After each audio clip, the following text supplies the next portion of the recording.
Well, trying to get some drainage ditches in today.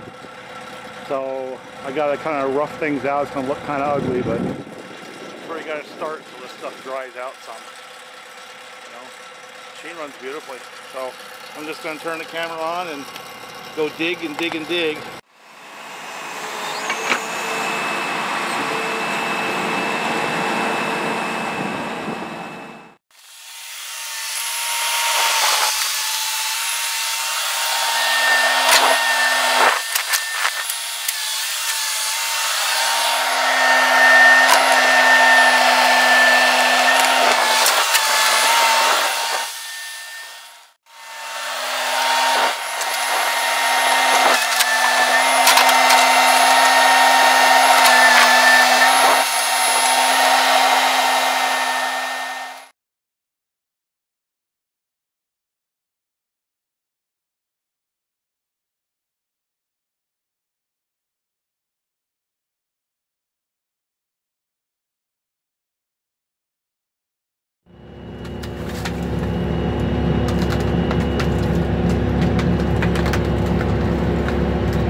Well, we're up here about maybe 800 feet.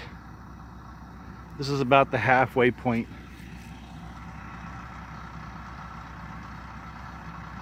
And what I'm going to do is I got a ditch line down all the way down to the road, as you can see, and I got one on the other side as well.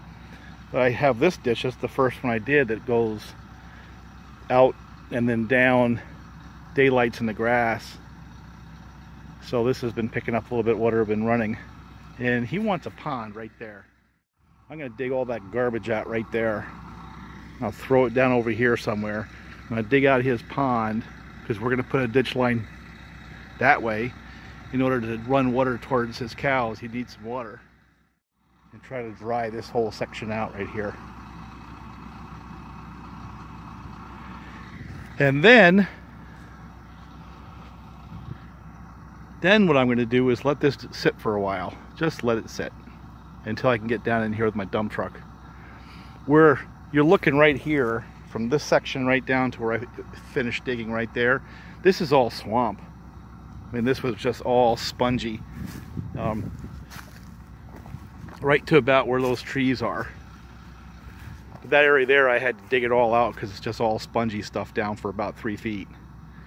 It gets a little bit better once I get to the end here, and then all the way up there is material that when it dries out, you see that yellow stuff, when it dries out it'll be pretty good.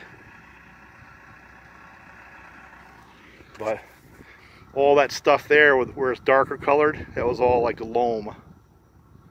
That's why it was so spongy in there. So I had to excavate all of it out, and we're going to backfill this whole area with shale, and then top it with a road base.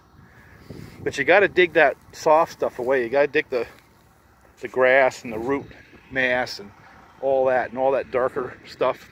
Get a better look right here. We can see where I dug down to the yellow. The yellow is where it turns to hard pan. So you have to get all that darker colored stuff off if you're going to build a road. It just simply won't be stable. What a mess. That was all soup. So I just wanted to hack it out. I wasn't looking for pretty. I just wanted to hack it out so it can start drying out. You know, in order to build a road, you got to make a mess first. This time next year it'll look pretty nice. But it's just one guy, one hoe, one little tiny truck, instead of a dozer and a big excavator and a whole bunch of dump trucks moving material. Where I used to work county, we'd have this done in about a week. You know, throw enough people at it, big enough equipment, it happens in a hurry. When you just got one farmer and a farm tractor and a little dinky hoe, it takes a little bit longer. But I'm having fun.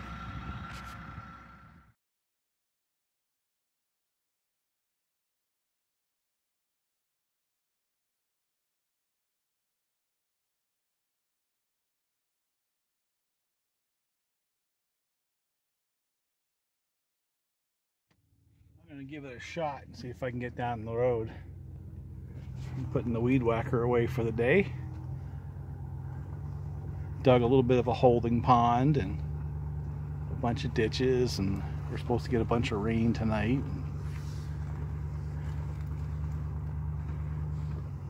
Ratty old thing, but I'll tell you what, we're getting work done with it. Got the cover on the exhaust and shot some grease in there and dug the mud out of the tracks best I could. Now, one thing I know for a fact is I'm not going back up. So I dug that ditch right there. Dug that little holding pond right there. It's already got water in it.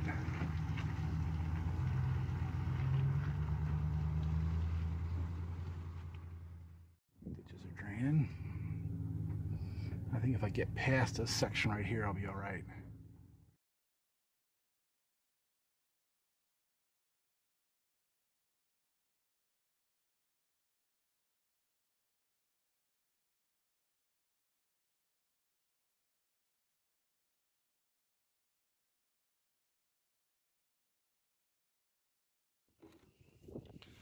All right, I took this thing up here and just did a couple of passes just so I could knock down some of the rocks and things and the rough stuff.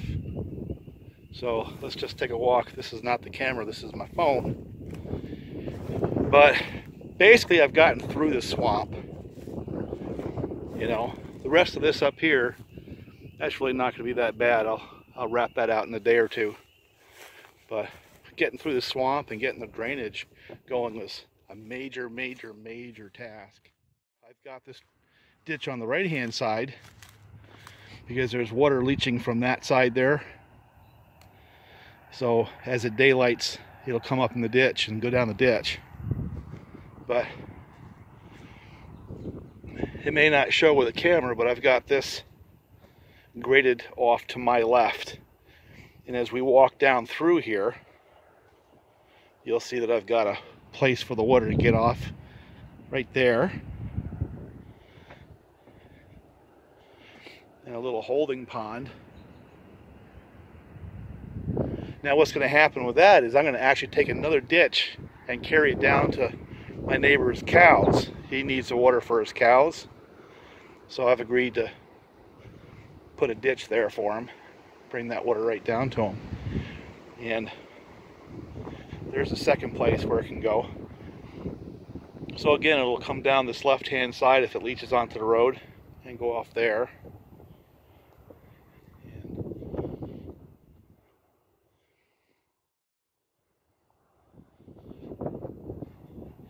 Now the second thing about this whole deal, this is not the final shape. All I'm doing right here is draining. This is about drainage. And once we get this to dry out some, then I'm going to actually shape the road more like a crown, like your conventional road would be. But we're going to backfill with a lot of shale first, and then a road base, an engineered road base after that. So this is ugly, but it's about drainage. That's what this is about. Probably doesn't really make a lot of sense to do too much, you know, until things dry out some. And just so there's no mistaking, I'm not trying to actually cut the road at this point. I'm just trying to get the ditching in. That's the game here. It may look like a mess for a while, but until I get things to drain, I really can't build the road. Let's get that fired up and stretch out that track a little bit with a grease gun.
Well, I guess the farm road is now officially open.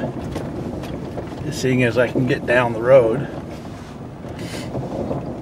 with a truck, pickup truck, and I gotta go and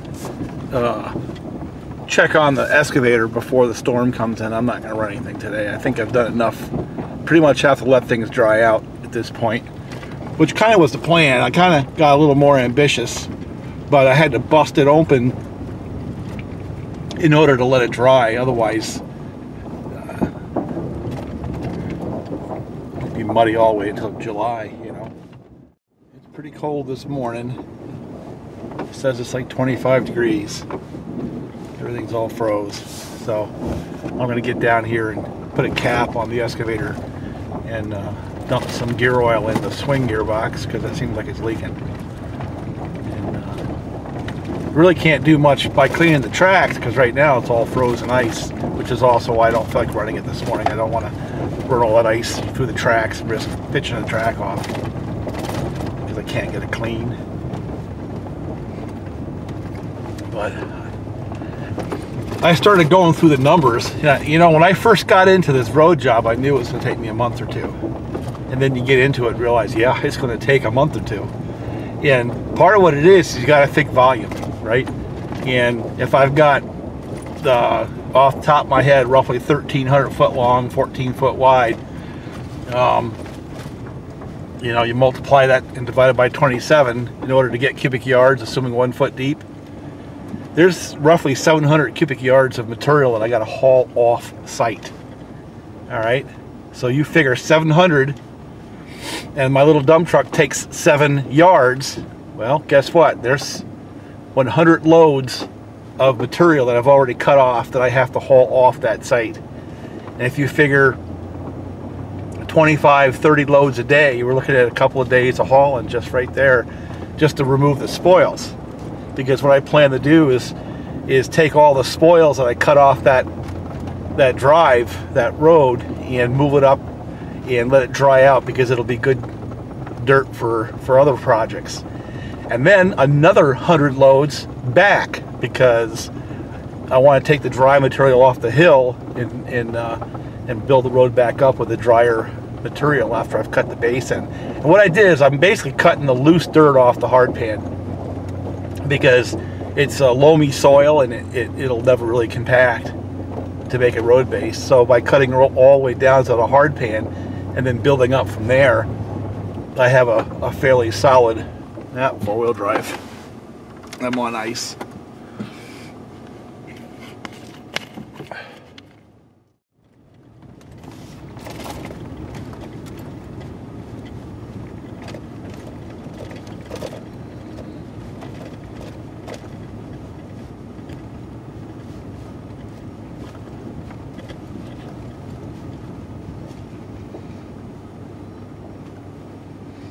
See, the problem here is starting right about here, off to the right, you can see that it's wet. It's froze now, so it doesn't look wet, but it is. All the way down. So the source of the water is way up here. So I'm going to have to build a trench line alongside that fence all the way down and connect with the ones that I did coming up to capture all the water. Got to tighten up those tracks on that excavator when things warm up a little bit and I can get in there with the grease gun. A bit slack. But when you're building a road out in a place like this, see that darker material, that loamy material? That's good topsoil. See that yellow mixed with rock? That's a clay. And when it dries, it's really, really hard. So the trick is to dig down to where you can get drainage. And what happens is the water leaches along between the two layers, between that brown and that yellow. So you got to actually break down into the yellow material so that when the water leaches out, it actually gets into a ditch, right, for the drainage. And if you can dry that out, that yellow stuff out, it'll make a good road. Then the key is, once you have it dried out, is to keep it dry. And that's where an engineered material like a good road base works. Because once we have this dried out and crowned and compacted, then I can top it with like a 3/4 minus Class A road base, and that'll shed the water. I'll probably use limestone, and that'll shed the water to the sides and not let this get saturated again, and remains hard during the, you know, the 4 seasons. But that's the trick. The trick to a road is keeping it dry. And out here, that means making sure you have the ditches deep enough to break between the 2 layers of soil between that top and that hard pan, so it leaches through the top soil across the top of the hard pan into the ditch.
Alright, just kind of checking on the progress to see whether or not things are drying out. And it looks to me like it's drying out pretty quickly.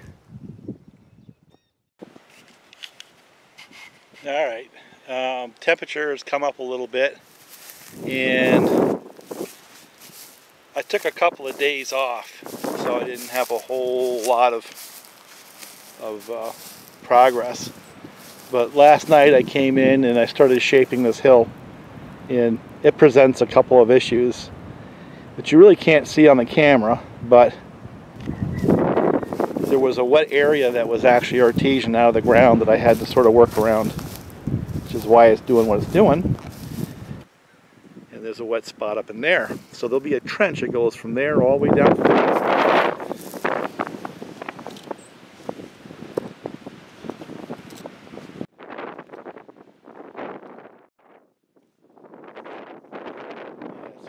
Coming up out of the ground. I'm going to have to accentuate this ditch a little bit here to get that out of there.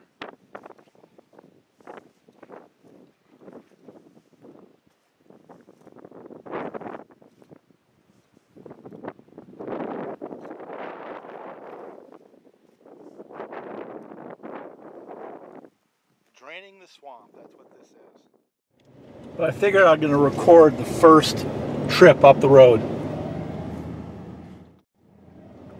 It's going to pour rain a little bit later, so I've got a very short window of opportunity where I can go up and back.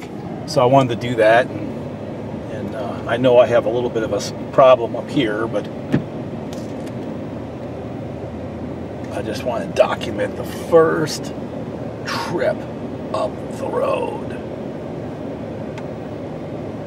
Who knows, if I get stuck, I'll document that too, right?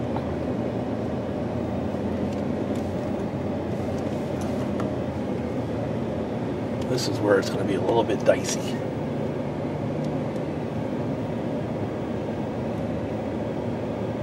Once I get through this darker area here, it goes back to that yellow stuff, I should be fine.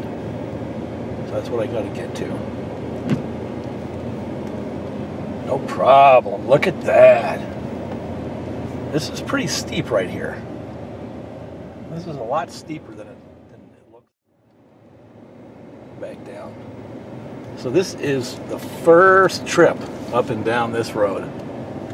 And I got a lot of work to do, and I know it. But I guess it's a victory of sorts being able to do this.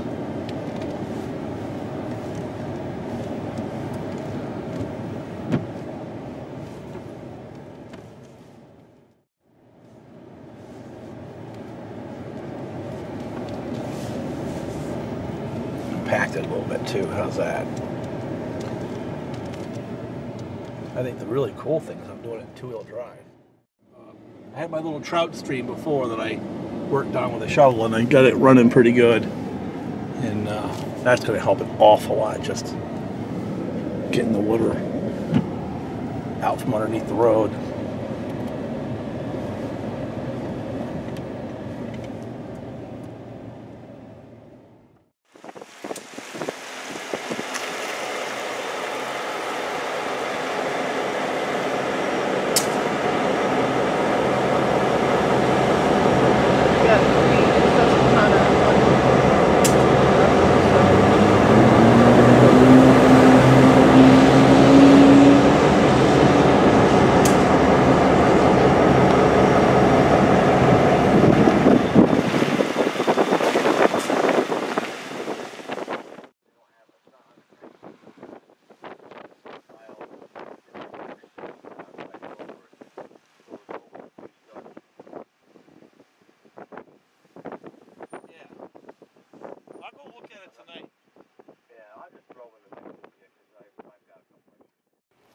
Well, it rained all last night, so every place I want to work right now is full of mud. So the road project needs to get put on hold, and I'm afraid the get-together we had planned tomorrow to try to clear some trees, I'm afraid that's going to have to be put on hold as well. I kind of want to do something a little different, that's all. So what I'll do is we'll just put the camera up here on the boat, and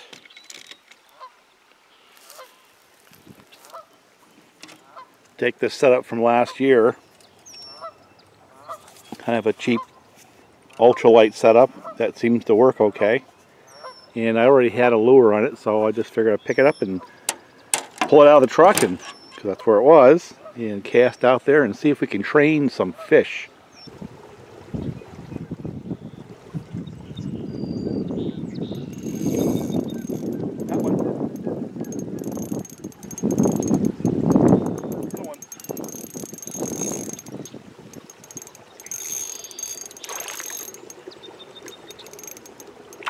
Yeah, it's a nice bass for this place. There we go.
Trying to put together 6 of these threaded jacks for a fella, and I'll get a pictorial record of the different sizes and drills and stuff like that for those who care. This is a M10 by 1 reverse thread for 61s and 272s and stuff like that, right? Here is a M10 by 1 standard right hand thread, and this works on that steel MS 660 crank, but also on some of the older Husqvarna flywheel sides on their crank. for example, this one right here. So these two here cover the old Husqvarnas. This is an old John Fred 670 case. So that means 61s are covered, flywheel side of the MS 660.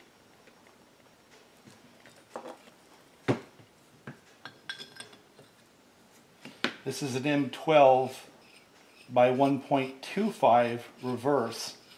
So that covers the other side of the steel MS 660, and I believe it covers a couple of Husqvarnas. I can't remember which ones.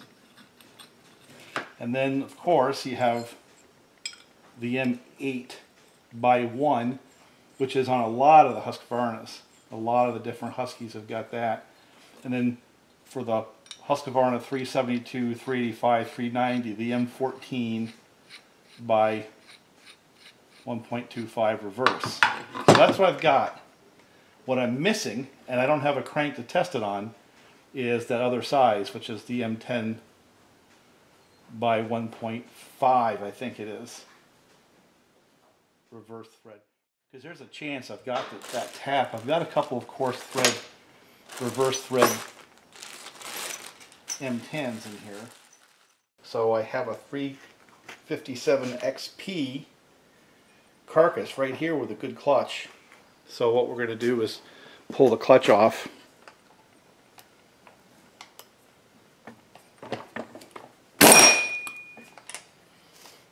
It has a coarse thread. Very coarse thread.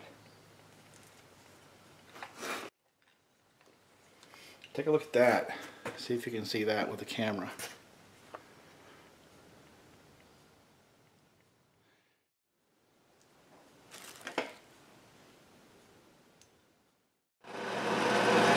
Bar oil. You wonder where my bar oil goes I dump out of saws to work on? Right in here.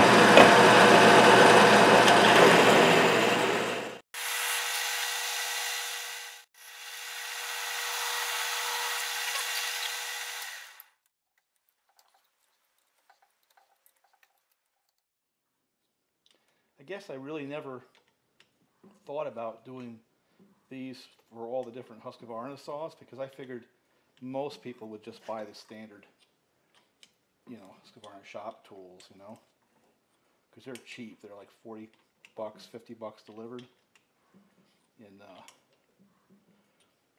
my stuff costs more. And really what I was trying to do with mine is to get that Husqvarna level of cleverness in utility and ease of use into the steel kit saws. That was where mine was headed in the beginning, And I don't get it, but people buy them who even have the Husqvarna stuff, and I think the simple reason is mine are a little easier to use because they're a little bit longer, so you can work a little bit further away from the cases. And they're not hyper expensive. I mean, 100 bucks a set. And a guy does a lot of these saws, at $50 is nothing.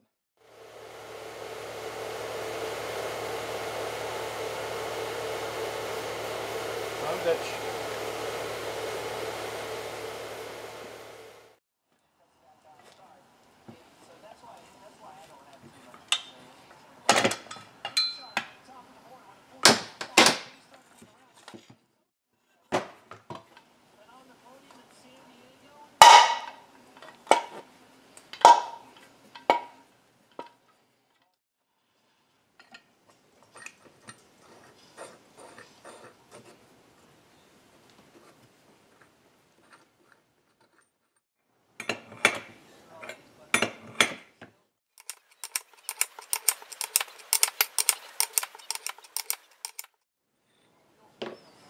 Well, it works, right?